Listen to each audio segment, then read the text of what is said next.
思想シミュレーシングチャンネルをご覧いただき誠にありがとうございます。今回はですね、2004年の6月8日、9日に行われた GQ ワールドチャレンジジャパンカップのスゴーで、レースが行われたんですけれども、こちらの予選タイムに、このレースでポールタイムを出したフェラーリ 296GT3 のモッドでチャレンジしていきたいと思います。今回の目標タイムはこちらになります。このタイムを目指して走っていきたいと思います。動画の後半にオンボード視点のラップガイドもありますので、ぜひそちらも合わせてご覧ください。それではどうぞ。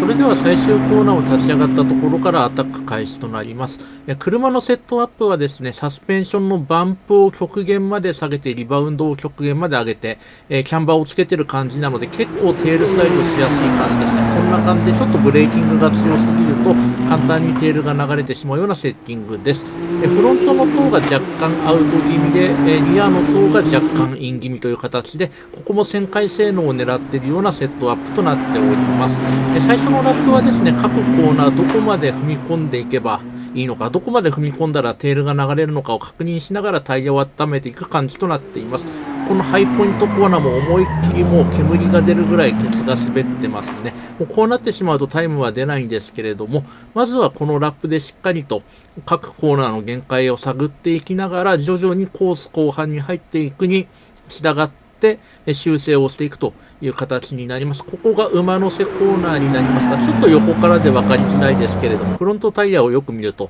カウンターを当てているという状況で、まだまだちょっと修正が必要な状況ですね。A コーナーもちょっとテールが流れた感じですが、徐々に修正の方はできてきまして、いよいよここから最終コーナーを回って本格的なアタックに入ってまいります。間もなく最後のストレートに入ってきますが、あれだけテールが流れたラップですけれども、タイム自体はまずまず悪くなさそうですね。1分22秒の529ということで、もう早速1回目の予選トップタイムに近いところが出まして、2周目の方に入ってまいります。1、2コーナーはしっかりと修正してテールが流れずにクリアしまして、3コーナーもしっかりとラインを取ってクリア、4コーナーもイン側の縁石に乗りすぎないようにしっかり回っ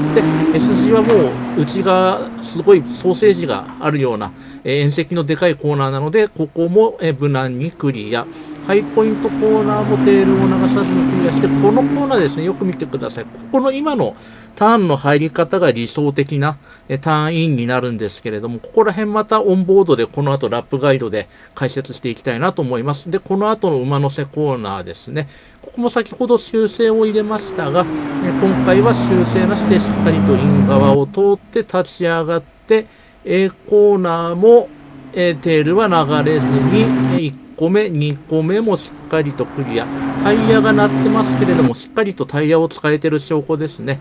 最終コーナーもしっかりとイン側について回って、加速をしながらコースいっぱい使って、最後のストレートに入ります。ダンロップブリッジの時点でまだ1分16秒台なので、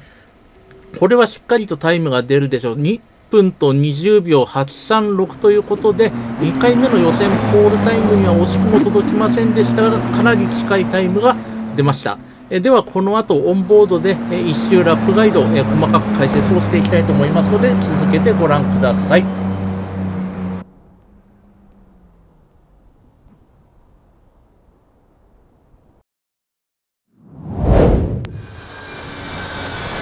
ではここからは1周詳細なラップガイドをオンボード視点で行っていきたいと思います。